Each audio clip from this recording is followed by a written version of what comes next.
आज हम इस वीडियो में बात करने लगे हैं how to use robotics to scale your business. तो इस टॉपिक पे आज हम बात करेंगे। तो बहुत एक्साइटेड हैं इस टॉपिक पे आपसे बात करने के लिए। और तो सवाल ये है कि अगर आप अपने बिजनेस में टेक्नोलॉजी को इंटीग्रेट करना चाहते हैं और अगर आपका बिजनेस छोटा है तो आप उसको कैसे करेंगे। ये हमारा जो है ना पहला क्वेश्चन है आज की इस वीडियो का कि अपने बिजनेस में कैसे टेक्नोलॉजी और रोबोट्स को जो है टेक्नोलॉजी को यूज़ करके जो है ना अपने बिजनेस को स्केल किया जाए।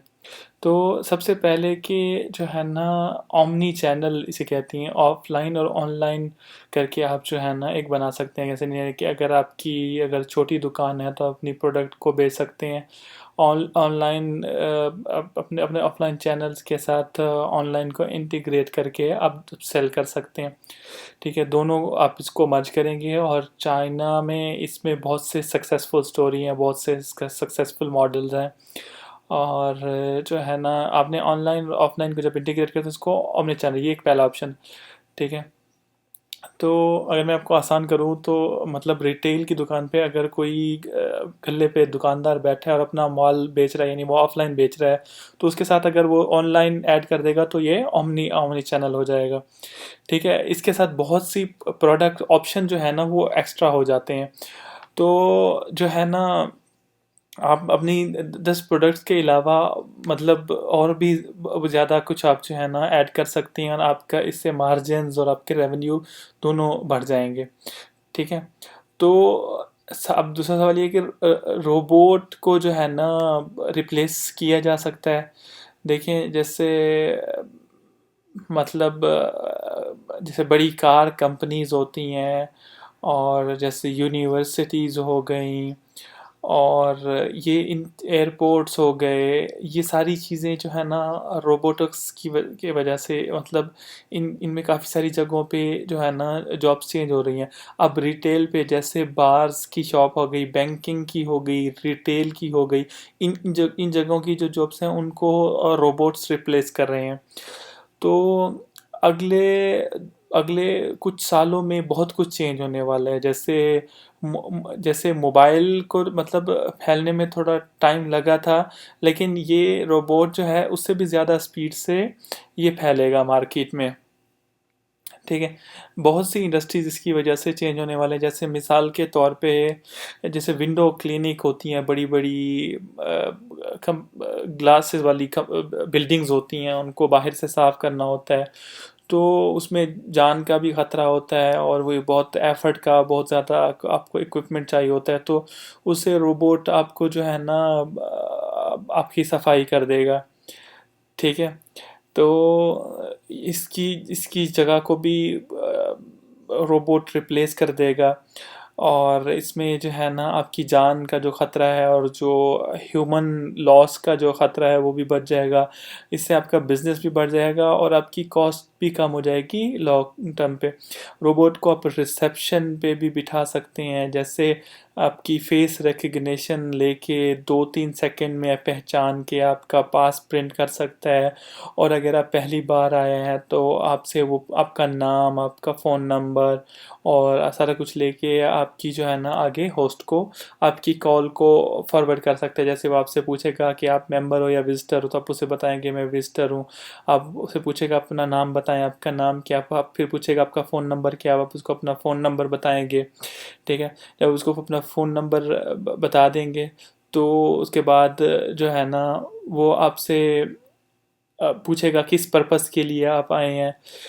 तो फिर आपको बताएगा कि आपका जो कंसर्न पर्सन है उसको नोटिफाइड दिया गया है, तो आप प्लीज़ वेट करें।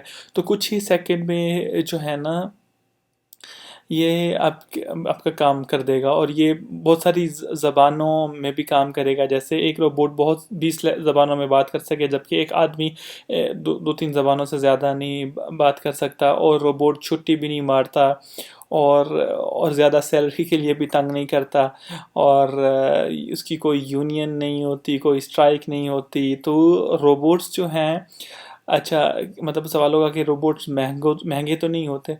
तो अभी जो है ना, अभी अभी इस टाइम पे तो रोबोट थोड़े से महंगे हैं, लेकिन आहिस्ता आहिस्ता जैसे इकोनॉमीज ऑफ स्केल बढ़ेगा तो रोबोट की कॉस्ट जो है वो भी रिड्यूस होती जाएगी और एफिशिएंसी बढ़ती जाएगी, इन्हांस होती जाएगी। तो मैन्युफैक्चरिंग जितना बढ़ता जाएगा तो कॉस्ट उतनी ही कम होती जाएगी, और अगले कुछ 2-4 सालों में जो है ना, 2-3 मतलब 2-4-5 लाख में आपको रोबोट मिल जाएगा। दुकानदार मतलब अपनी दुकान पे एक बंदा रखने की बजाय रोबोट रख के अपना कपड़ा बेच सकता है, रिटेल में बहुत से आइटम बेच सकता है। जो भी प्रोडक्ट कस्टमर को जो है ना मतलब चाहिए, उनका जो जो भी प्रेफरेंस होगा, जो टेस्ट होगा, उसको अंडरस्टैंड करेगा तो उसके अकॉर्डिंग उनको प्रेजेंट करेगा, और कस्टमर अगर रिपीट होगा तो वो उसे पहचान लेगा और कहेगा XYZ सर आप मतलब आ गए, और जो भी मतलब होगा आपको रिकग्नाइज करके आपकी लैंग्वेज में बात करेगा। हाँ, जो भी आपकी लैंग्वेज होगी, मतलब जो उसको फीड कर दी गई है लास्ट टाइम आपने जो किया होगा, इससे कस्टमर का एक्सपीरियंस बढ़ जाएगा। अजी छोटे बिजनेसमैन के लिए एक एक्सपेंसिव डील है, और अगर आपका बिजनेस इससे भी ज़्यादा छोटा है तो उसके लिए इम्पोर्टेंट है कि आप CRM जो है ना, कस्टमर रिलेशनशिप मैनेजमेंट, उसमें जो भी कस्टमर है उसकी डिटेल जो है ना, जो भी आपको चाहिए, वो आपको कस्टमर के एक्सपीरियंस को इन्हांस करने के लिए डेटा यूज़ करके आप जो है ना अपने कस्टमर के एक्सपीरियंस को बढ़ा सकते हैं। और जो अगली जो जंग है बिजनेस में वो कस्टमर एक्सपीरियंस के ऊपर होगी। और जो है ना मतलब अगर अगर कोई मतलब कस्टमर आपको कॉल करते हैं, IVR मतलब वर्चुअल रिसेप्शनिस्ट जो हो गया, वो खुद ब खुद ही कॉल अटेंड करेगा और डाटा CRM में एंटर हो जाएगा, और ह्यूमन इंटरवेंशन इसमें कम हो गया और आपका डाटा सारा मैनेज हो गया। और डायरेक्टली जो है ना आपकी IVR की जो बेसिक्स, यानी दुकान कब खुलेगी, प्रोडक्ट है कि नहीं, IVR, ये सारा कुछ आपको, और अगर आप उसको और ज़्यादा स्पेसिफिक करना चाहते हैं तो यानी 15-20 फ्रिक्वेंटली आज क्वेश्चन हो तो IVR वो खुद ही दे सकते हैं।